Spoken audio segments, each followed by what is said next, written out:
اپنے سوا معاشرے کا ہر فرد ہمیں برا لگتا ہے، کیونکہ ہم خود سے کبھی ملے ہی نہیں۔ کتنا خوبصورت احساس ہے کہ ہم اللہ تعالیٰ سے اپنے دل کی بات کرتے ہیں۔ وہ سب کچھ پہلے سے جانتا ہے، لیکن پھر بھی ہمیں سننا چاہتا ہے۔ اپنے پڑوسیوں کی دی ہوئی تکلیف برداشت کرو اور ان کے ساتھ بھلائی کرو۔ جب تمہیں یقین ہو جائے کہ میں اہل و عیال کی ذمہ داری اٹھا سکتا ہوں، فوراً شادی کر لو، فائدے میں رہو گے۔ جس نے آپ کا ہاتھ خزاں کے موسم میں جھٹکا، اسے کوئی حق نہیں کہ وہ بہار میں واپس آئے۔ رشتے احساس سے بنتے ہیں، رنگ، نسل، چال دیکھ کر تو جانور خریدے جاتے ہیں۔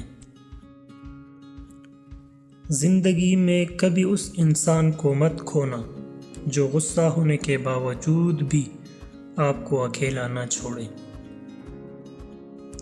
خوش نصیب انسان وہ ہے جو اپنے نصیب پر خوش ہیں۔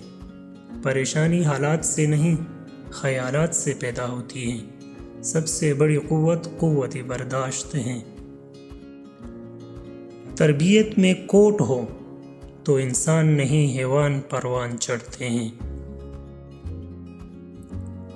3 آدمی 3 موقعوں پر پہچانے جاتے ہیں: بہادر لڑائی کے وقت، دانا غصے کے وقت، اور دوست ضرورت کے وقت۔ عورت کے زندگی میں دوسرا مرد ہے یا نہیں، اس کا پتہ ان نشانیوں سے لگتا ہے۔ اگر عورت ناراض ہونے کے بعد خود ہی آپ کے پاس لوٹ کے آئے، آپ کو ہر بار خود منائے، آپ کو وقت دیں، آپ کی قدر کریں، آپ کو کھونے سے ڈریں، تو سمجھ جائیے کہ اس کی زندگی میں آپ کے سوا کوئی نہیں۔